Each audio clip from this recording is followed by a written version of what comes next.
ఆరోగ్య ఆసరా గురించి ఇంక నేను చెప్పాల్సిన పనులు, అసలు ఆరోగ్య ఆసరా ఉందా, ఎక్కడుంది అని అనుకునే పరిస్థితులకి ఈరోజు ప్రజలు వచ్చినారు.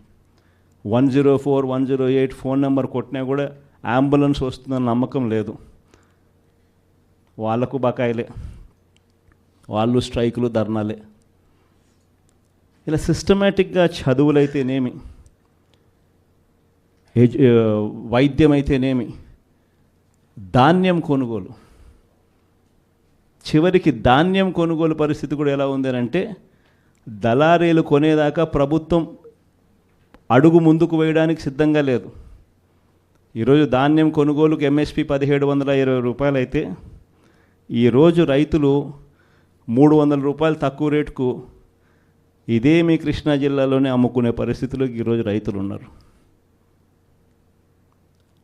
ప్రభుత్వం కొనాల్సిన సమయంలో కొంటే ఆర్బీకేల ద్వారా దళారీ వ్యవస్థ తీసేసి ఈ క్రాప్ చేసి పారదర్శకంగా మనం కొనుగోలు చేసినట్టుగా కొనుగోలు చేస్తే రైతులకు గిట్టుబాటు ధర వచ్చే పరిస్థితి నుంచి ఈరోజు గిట్టుబాటు ధర రాని పరిస్థితిలోకి మళ్ళీ రైతు వెళ్ళిపోయాడు. ఇలా ప్రతి వ్యవస్థ పూర్తిగా దిగజారిపోయిన పరిస్థితులు కనిపిస్తూ ఉన్నాయి. మరోవైపున చూస్తే రెడ్ బుక్ రాజ్యాంగం, దొంగ కేసులు పెట్టడం, ప్రభుత్వాన్ని ఎవరైనా కూడా విమర్శిస్తూ పోస్టింగులు చేసినా లేదా ఫార్వర్డ్ చేసినా కూడా కేసులు పెట్టే అధ్వానమైన పరిస్థితులకి ఈరోజు చూస్తూ ఉన్నాం. ఇవన్నీ కూడా జరుగుతూ ఉన్నాయి. కానీ తప్పెక్కడ చేస్తూ ఉన్నాడు చంద్రబాబు నాయుడు అని అంటే, ఒకవైపున మంచి చేయకపోగా మరోవైపు ప్రశ్నించే గొంతును అణిచివేయాలని చెప్పి విశ్వరూపాన్ని చూపించడం చంద్రబాబు చేస్తూ ఉన్న తప్పు. మామూలుగా 6 నెలలకు ప్రభుత్వ వ్యతిరేకత ఈ స్థాయిలో ఉండాలి అని అనుకుంటే చంద్రబాబు నాయుడు గారి 6 నెలల కాలంలో ఈ స్థాయికి వెళ్ళిపోయింది. క్యారెక్టర్ అన్నది, క్రెడిబిలిటీ అన్నది, విశ్వసనీయత అన్నది ఒక్కసారి మనం పడేసినామనంటే మళ్ళీ ఏరుకోవడం కష్టం. కష్టకాలంలో ఉన్నప్పుడే మనకు అదొక పరీక్ష. ఏ రోజైనా కూడా ఎల్లకాలం కష్టాలు ఉండవు. ఒక చీకటి వచ్చిన తర్వాత పగలు రాక తప్పదు. ఇది మనకు సృష్టి నేర్పిన రహస్యం. కాబట్టి ఖచ్చితంగా ఇది గుర్తుపెట్టుకోండి. కష్టాల్లో ఉన్నప్పుడు మనం గట్టిగా పోరాటం చేయగలిగితే మనం మళ్ళీ తిరిగి నిలబడగలుగుతామన్నది మాత్రం ఖచ్చితంగా గుర్తుపెట్టుకోండి. ఈ సంక్రాంతి తర్వాత నేను కూడా ఇక జిల్లాల బాట పడతాను. ఇనిషియలీ ప్రతి బుధవారము, గురువారము, బహుశా జనవరి నెలాఖరు నుంచి మొదలు పెడతాను అనుకుంటున్నా.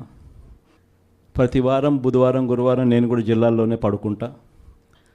ప్రతి పార్లమెంటు ఒక యూనిట్ కింద తీసుకొని నేనే అక్కడికి వచ్చి నేనే బస చేస్తా.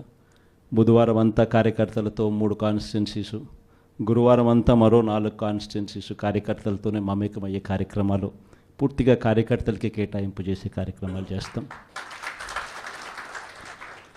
సో అక్కడే ఉంటూ కార్యకర్తలతో మమేకమవుతూ కార్యకర్తలతో తోడుగా ఉండే కార్యక్రమం, కార్యకర్తలకు దగ్గరయ్యే కార్యక్రమం కూడా చేస్తాం. దాంట్లో భాగం కూడా ప్రోగ్రాంలో పేరు కూడా కార్యకర్తలతో జగనన్న, పార్టీ బలోపేతానికి దిశానిర్దేశం అనే కార్యక్రమం పేరు కూడా పెట్టి ముందుకు తీసుకొని పోతాం. ఆ ప్రోగ్రాం ఎజెండా, ముఖ్య ఎజెండా ఏమవుతుందనంటే మండలి స్థాయి కల్లా కమిటీలు ఆ లోపలనే ఫామ్ చేయమని చెప్పి మా వాళ్ళందరికీ చెప్పా. జిల్లా అధ్యక్షులకి, సెల్స్కి సంబంధించిన అధ్యక్షులను, పార్టీ పటిష్టత కోసం వీళ్ళన్నీ కూడా ఇప్పుడే కమిటీస్ అన్నీ కూడా ఫామ్ అవుతూ ఉన్నాయి. వీళ్ళందరికీ ఇచ్చిన ఆదేశాలు ఏమిటంటే మండలి స్థాయి కల్లా, నా ప్రోగ్రాం స్టార్ట్ అయ్యే టయానికల్లా మండలి స్థాయి కల్లా పూర్తిగా అన్ని కమిటీస్ ఫామ్ చేసేయండి అని చెప్పిన. అంటే జిల్లా స్థాయి, నియోజకవర్గం స్థాయి, మండల స్థాయి. ఆ తర్వాత నా ప్రోగ్రాం స్టార్ట్ అయ్యేసరికి మండల స్థాయి నుంచి గ్రామ స్థాయికి పార్టీ వ్యవస్థను బలోపేతం చేసే దిశగా పుష్ చేద్దాము అని చెప్పి నా ప్రోగ్రాంలో పెట్టే కార్యక్రమం చేస్తూ ఉన్నాం. నెక్స్ట్ కార్యక్రమం ఎలా ఉండాలి అని అంటే బూత్ కమిటీస్ దగ్గర నుంచి గ్రామ కమిటీస్ దాకా నేను నా ప్రోగ్రాంలు స్టార్ట్ అవుతే పుష్ చేస్తాం.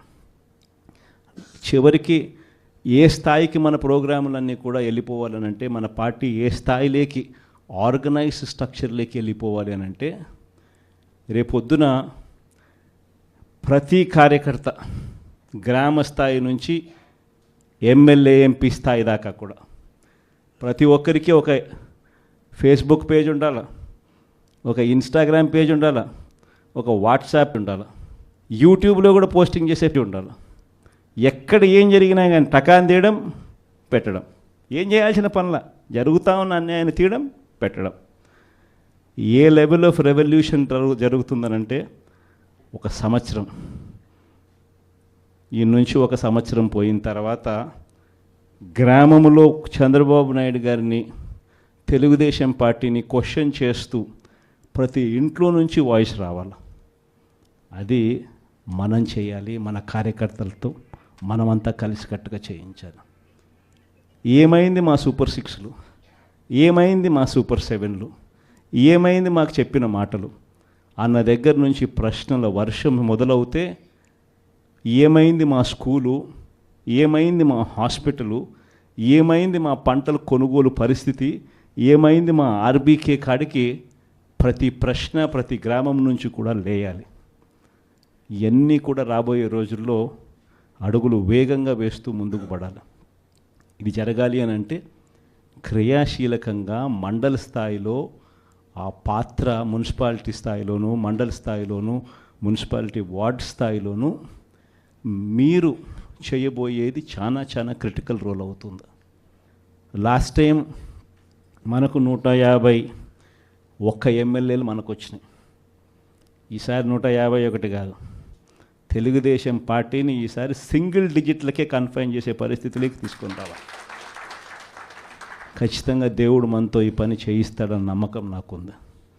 ఎందుకంటే మంచి చేసిన మనకే ఈ పరిస్థితి ఉన్నప్పుడు, ఏ మంచి చేయకుండా కేవలం అబద్ధాలు మోసాలు చెప్పినప్పుడు, ఆ మోసం అన్నది, ఆ అబద్ధం అన్నది కోపం కింద మారక తప్పదు.